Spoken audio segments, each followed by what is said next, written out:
You're listening to Pardon the Disruption with your host, Tom Young. Hi, everybody. This is Tom Young. Let's go around the room. This is Bart Gallo. This is TJ Young. This is Varhan Kapoor. Hey, guys. Today we're going to talk about the technology landscape in our country. A lot of big firms that everybody's familiar with, and talk about it in relationship to China and the fact that China has what looks like almost a mirror image in some shape or form of the U.S. tech landscape. If I look down the list and say things like Google and versus Baidu, which is the Chinese equivalent. If I look at Facebook with WeChat and the Tencent organization that has multiple organizations. I look at WhatsApp, Pinterest versus Mogajor, YouTube versus Yoku, eBay versus Taibo, Twitter versus Sinawabo.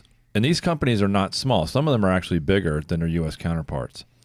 So we got exposed to one of our clients in dealing with the fact that WeChat had such a huge penetration in the Chinese market that data was being exchanged through the WeChat platform, and it was forcing, from a change management perspective, the adoption of we had to really consider WeChat within the corporate architecture, even though it may not have adhered to some of the same standards. But it really exposed us to the fact that there's another world out there that is pretty big. If we look at Alibaba, Bart, you have up on the screen there the Wikipedia. Yeah, and it's not like Alibaba is just a counterpart to Amazon specific for China. Alibaba is actually the largest e-commerce company in the world. What's their market cap, Bart? Where is it? 352.2 billion as of December 18. Yeah, so it's not insignificant company. Yeah. And so anyway, you guys, we've all prepped for this. We've read about some of these companies. Whether it be, like if I look at Alipay versus PayPal, PayPal's got about $100 billion market cap. Alipay's $150 billion. And one of the clips we watched preparing for the show, they showed that the Chinese use mobile payments at a much higher propensity than their U.S. counterparts. 50 times more, yeah. Right. And largely because there's still U.S. has a decent cash, and they use credit cards. And I think the reason we wanted to talk about this is because I think most people who are not directly involved, at least in their day job of penetrating the Chinese market or expanding their services for their company, the people who are not directly involved with that maybe have a casual understanding of this difference in the landscape. I think from the kind of the data and privacy and security angle, I think more people know about what the European Union is doing in terms of data privacy, data residency, and all the new regulations that went into effect about 2 years ago. Mm-hmm. But I think it's even, I don't want to say worse, but more strict in China, and the ramifications it has on managing digital deployments, data hosting, and data delivery is it makes it much more complicated to do business in China than if you're a Western company or really anyone outside of China doing business. Yeah. Right? So we were exposed to, you mentioned a previous client around WeChat, and why do we bring up WeChat, right? So you did the kind of the back and forth. WeChat, and I think you said, we talked about Ren before, kind of like another social networking site. It's kind of like their Facebook in a way. Facebook's not allowed over there. And it's kind of their social marketplace is kind of probably a better word. It started out as a kind of like a WhatsApp competitor from reading about the history, but it became this broad ecosystem that people use to access other services, to talk to each other, to read about different things, and it kind of became this massive platform that went beyond just the messaging platform. The interesting point I want to bring up here, and we can expand upon this, is Huawei just overtook Apple. So just you say Rahway, like Rahway, New Jersey? Huawei? I don't know. Yeah, I think it's silent H. It's Huawei? Yeah. I think it's Huawei, like Huawei. Yeah. Because you say it, I'm going to make sure I get the spelling right, because Huawei. I read about it in the news. Yeah. So Yeah. it's HUAWEI. Yeah. Yeah, Huawei. they were already bigger than. I think they were Huawei- already bigger than Apple in terms of mobile users in Europe for a while now. Well, Like in they terms just- of number of devices. Now global, they as of August this past year, just a few months ago, they passed Apple for market penetration. global. Global. Oh, so they're second to Samsung now. Now they're second to globally. Samsung Oh, as of wow, yeah, August. that's They're huge. big. There's The interesting reason I point. said that is because I don't listen to the news as much as I read it. So the company you're referring to when you say it sounds like Huawei, but it's Huawei or Right. is HUAWEI. Yes. This is the one that they got tangled up with the Canadians. Yep. Yeah. and Yeah, they it's in the detained- news right now for so it's that. the company, the Chinese company that's in the news. And also because of the this 5G Yeah. rollout that they want to do, and the West is concerned Yep. about infiltration. Yeah. There's a heated political landscape right now in terms of the West banning Huawei devices because of the privacy concerns. We can get into that. Yeah. Yeah, alleged. Alleged, yeah. I think if you look back to our last show on 5G, there is an element to the level of influence the big four telecommunications companies have Right. on Yeah. public public policy, and you have to be open to the fact that they're limiting their competition internationally because they have the power to. Yeah. And the point I'm trying to make, Yeah. so for Huawei, they're the way that the mobile market, the mobile app market is there is much different. So Google Play is banned, for example, and Apple's there, but it's the iTunes store. It's highly restricted. It's not banned, but it's very restricted. The average Chinese user citizen has a Huawei phone, and it's running Android software, but the Google Play is banned.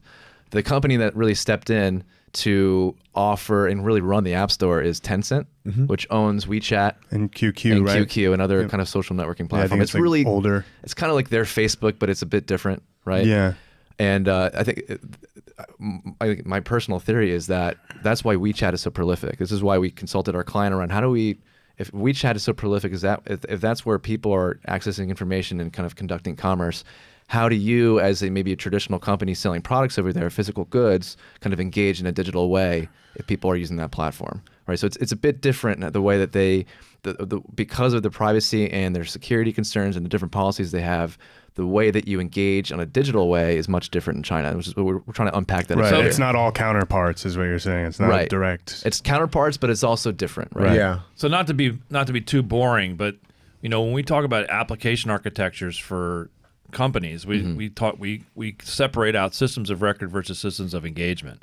The systems of record are the big transaction engines that do all the work, and the systems of engagement are the presentation layer. What my sense of it when we looked at WeChat was it became the prolific go-to presentation layer app in the Chinese market for access to really anything. It was a Yes. place you go to start, and what we were dealing with was how do I start there and end up with the company's product versus trying to drive people into a different presentation layer. Is that fair? It's fair, and you could argue there's a few different forces that cause that, right? So we were talking before around there's kind of a constant IP battle between the West and China. It's just that's the reality of it. You can comment, everyone's opinion on it. It's very Yeah. politically charged, And there are but differing approaches and to differing that. approaches to IP and Yeah. ownership and everything. But one aspect Bart and I were just talking about is on single sign-on. The login, yeah, So that's cool. as you saw from the past 5 years or so, maybe longer, you started seeing login with Facebook for different apps. Yeah. Right. So every app or website or service kind of has its own credential management ecosystem, and just like it's such a pain just to manage your logins everywhere.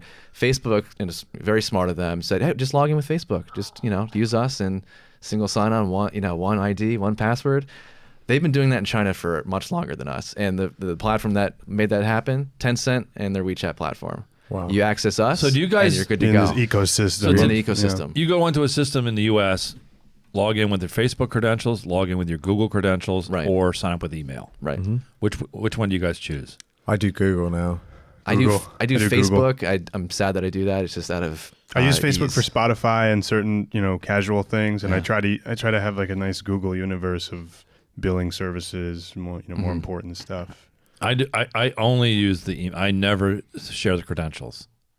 You silo everything. No, I bought a third-party app called LastPass that uses a high level of encryption and a large master password that gets you access to all of your passwords, so that they manage it, and they'll even auto-generate the passwords and remember them for you, and it works cross-platform. So it's basically a browser insert, and it allows you to do that. the IP soft guys were the ones who turned me on to that when they were able to hack into a lot of stuff based on some of these breaches. So wait, you're saying Tencent doesn't even give you multiple options? It's just a single. I don't know if it's that forced, but I think it's so dominant. Yeah. And the fact that they run the App Store, Yeah, I gives think them- that they have control over any of the apps that are developed and offered through the App Store, the same way that Apple controls what's offered in iTunes App Store. So for an app to be offered in the Chinese market, it has to kind of work with, we have Tencent's approval, and really, it's really unsaid, but it has to really work with the WeChat ecosystem. And so the concern that U.S. companies have, if I'm using single sign-on authentication, and I use WeChat, and I want to then get into a controlled environment for my commerce, and I need that single sign, I need to share credentials, and that's where you get into the issue of cybersecurity with the concern with that. It's sharing credentials on the user side, but from a enterprise standpoint, you've heard of the Great Wall, and I think people have heard of the Great Firewall as well. Yep. So the data residency and the restrictions on data transfer, to inside and out of China, it's very restricted. And just because of the policies and because of the bureaucracy and administration, the performance over the Great Firewall is extremely slow.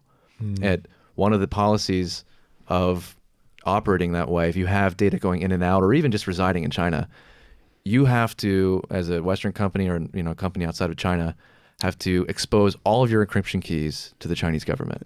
Apple. Sorry. So there's a concern around, all right, how do we engage with users in a digital way? We have to understand the app market, the way that they use services.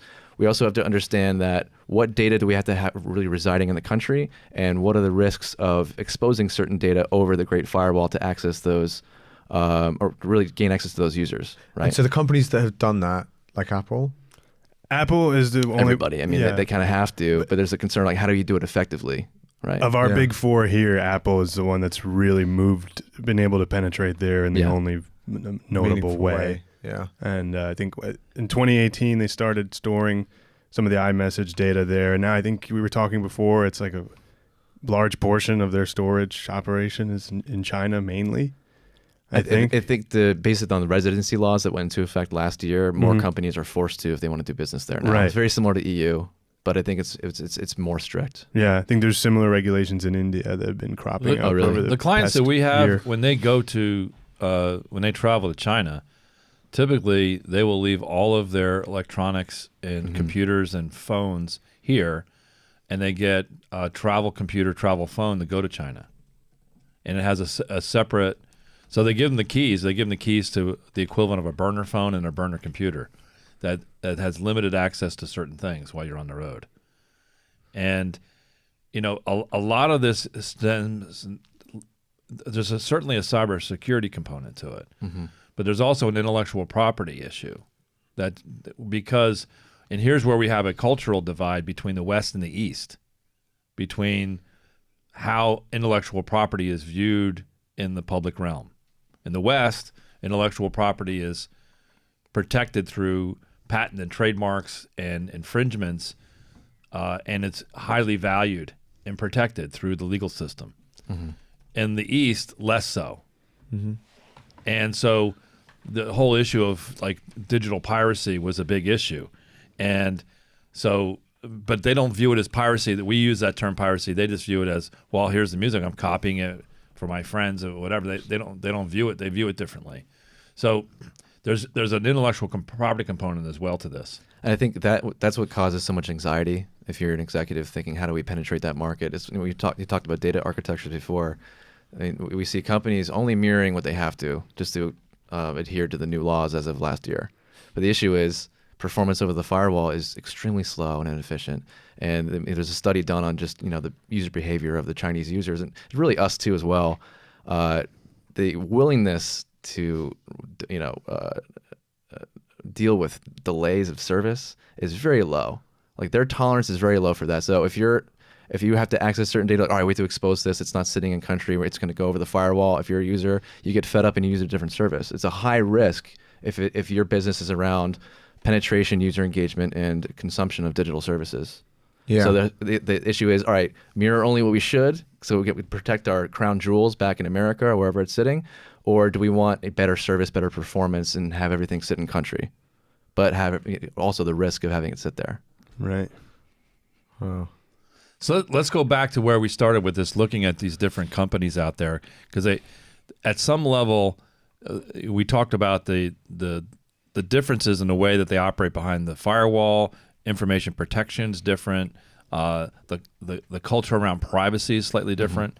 And so a lot of these companies in the West couldn't necessarily just expand their business model easily into the Chinese market. So that created a business opportunity for the Chinese to look at those businesses and say, well, we're going to create this. And they have. They've done, if you look at companies like Alibaba, Tencent, Taibu, Weibo, WeChat, these are not insignificant companies. And now they're moving to the next generation, and in some cases, they're leapfrogging the West. Is that fair? Yeah. Can you guys give an example of where they're leapfrogging? Well, I think there was a talk on YouTube from one of the founding vice presidents of Google China, and he was talking about he runs a VC company, looking at some of the companies that they invest in, specifically within AI.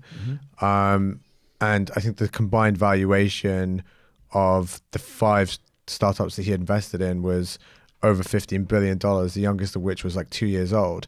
So I think when it comes to moving into things like AI and being fed, the success of that being fed on the amount of data that they can get, I think those companies are now pushing far ahead, especially also with the government controlling a lot of the investment into those kind of companies. So they're definitely pulling further ahead than where a lot of the US startups especially are going. Another area that's outside of high tech, and it has to do with also the central planning versus the Western style of democratized republics that have their issues as well, right? So if you look at the U.S., I could argue, and I should argue, that the infrastructure is falling behind what it ought to be, whether that be the nuclear power industry, the electrical transmission, roads, bridges, even the internet, where we said on one of our prior podcasts, I think our internet speeds, we rank out in the 20s in the world. There's a lot of opportunity. The airports, if you go to Newark Airport, it's like you're landing in a third world country, and you compare that to some of the beautiful airports in Europe and Asia. It's not even a comp. So infrastructure is another area where you start to see this, and it's the corollary of high tech is now, if you look at things like what China's doing with the coal, with nuclear energy, and also some of the renewable energies, they're now surpassing the West in terms of some of those core capabilities. And you bring up, what else are they leapfrogging? I think their focus is market penetration and market share consumption. We were just, I don't know if we have this clip ready, but we were talking about the way China uses mobile payments. And I think they have a huge, and it's based in their culture as well. They focus a lot on democratizing access to these services and really democratizing access to participate in digital commerce. So they were talking about the way that they use mobile payments that circumvent credit card companies and those traditional clearinghouses, just going direct bank to bank.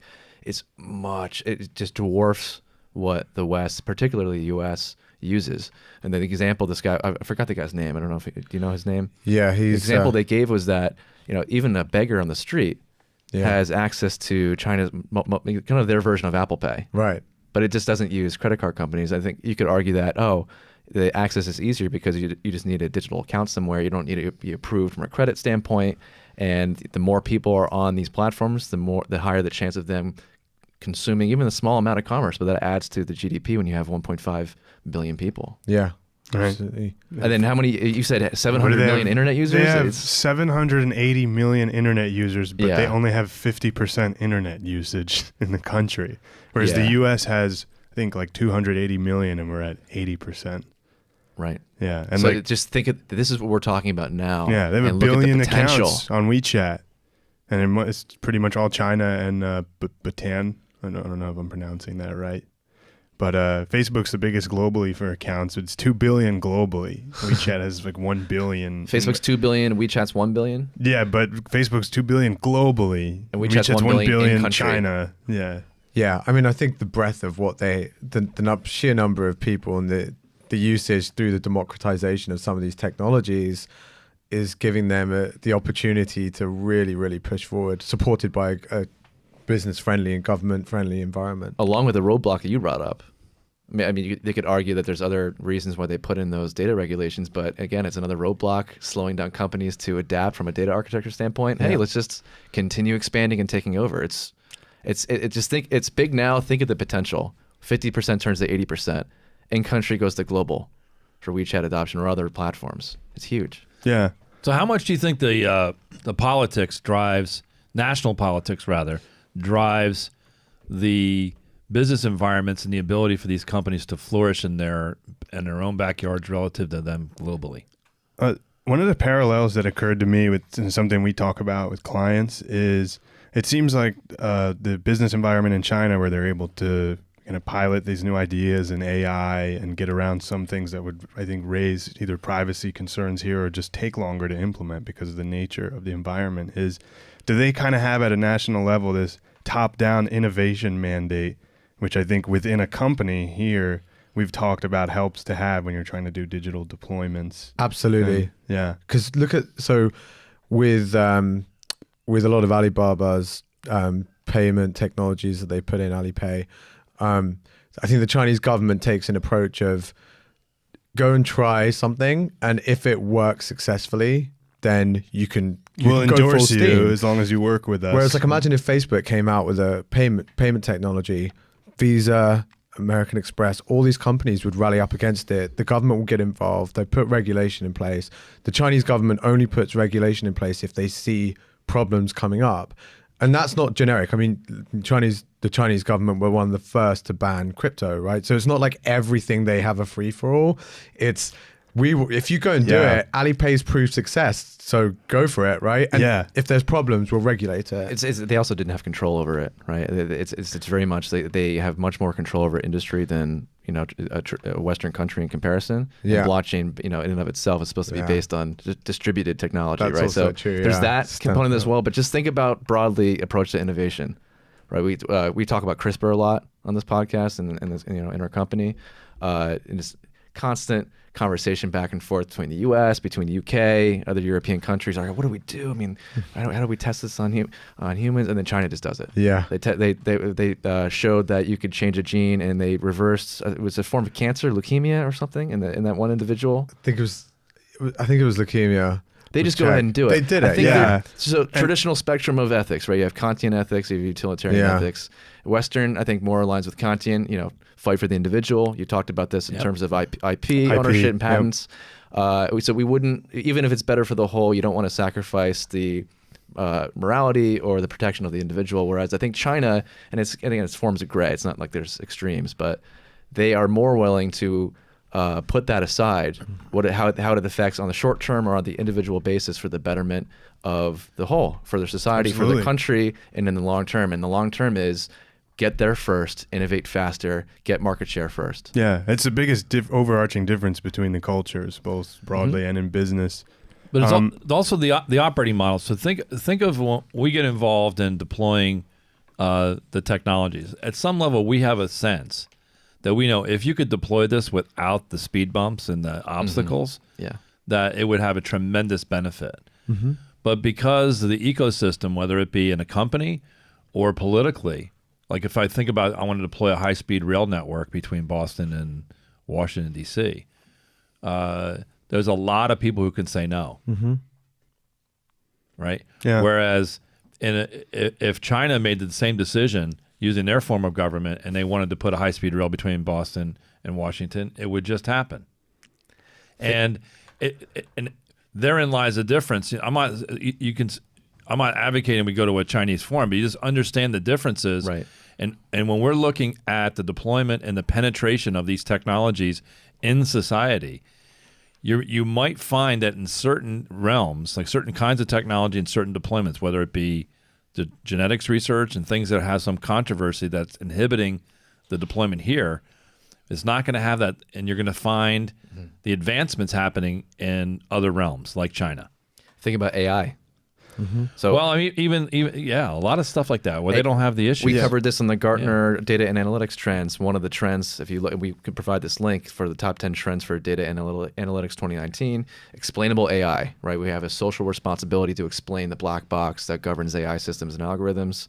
I think that there's less of a concern in the Eastern market. I mean, it's just it aligns with their philosophy. And to that point, and to your point before about how the innovative ideas get talked about, and China just goes and does it while it's being talked about here. I think in real time, talent from the West is being pulled to China because they just want to go.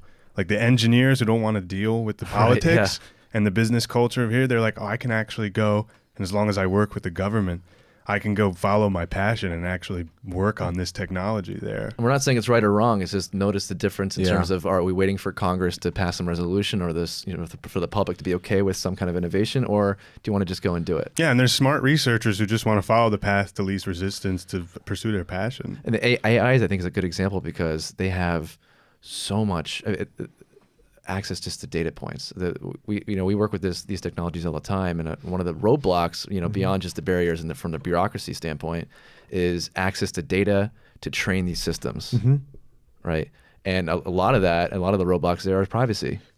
Privacy, and just the sheer numbers. Look at the number of people and the amount that they're engaging in digital technology. Just think in Europe, the GDPR regulation that went in last year, right?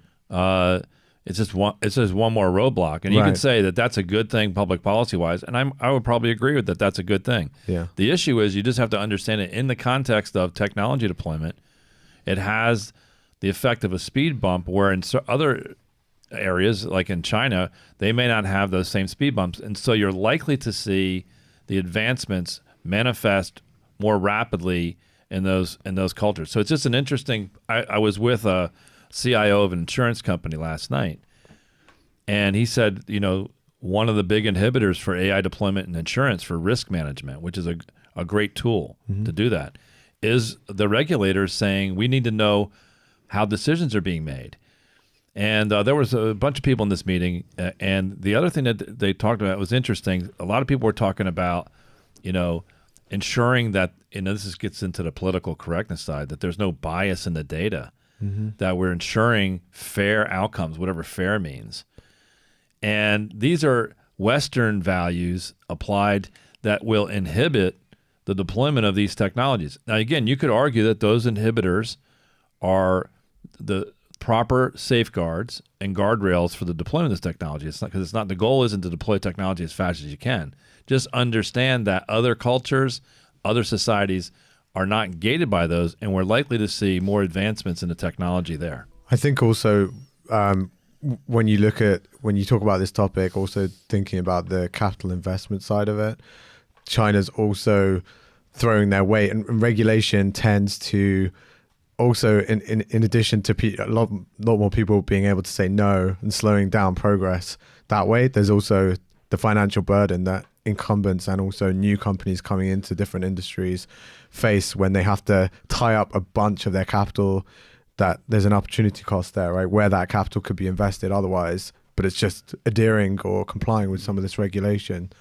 So I think there's that piece. We're at about the half-hour mark. This is about as far as there's a lot to talk about here. So what I would suggest we do in one of our future podcasts is we go in and pick one or two specific technologies. CRISPR or the genomic editing could be one. We could pick something else where we can show how China is accelerating faster than the West as a result of some of these constraints. Yep. And then just think about what the implications of that are. And so just like that, we went through a phase over the last 30, 50 years, you pick your time frame, where there was this paradigm of China copying the West. We may find ourselves in a situation in the future where the West copies China. And I think there's already examples of that. We can unpack that. Yep. Yeah, that'd be great. So I think that'd be a good example to see that, because when companies are looking for the front edge of innovation, it may not always exist in Silicon Valley. Yep. Right. Fair. Cool. Okay. Great. All right. Thanks everybody. Awesome. Thank you. All right, bye. Thanks. Hey, thanks for listening to the show today. Pardon the disruption. If you enjoyed our discussion, I'd invite you to head over to our homepage at www.rumjog.com You can go there and check out our perspectives page and hear more podcast episodes, read some articles. It's some pretty interesting stuff. You can get access also to our Digital Disruption series. This is a meetup that we do mostly in New York and New Jersey area, where we discuss the impact of these technologies on our society and the way we live and work. We do this alongside of industry experts in various fields like crowdsourcing, automation, and blockchain, the technologies that are disrupting our world today. Anyway, if you like that, you can also follow us on social media at Twitter on the handle @Rumjog. We look forward to hearing more from you. Thank you.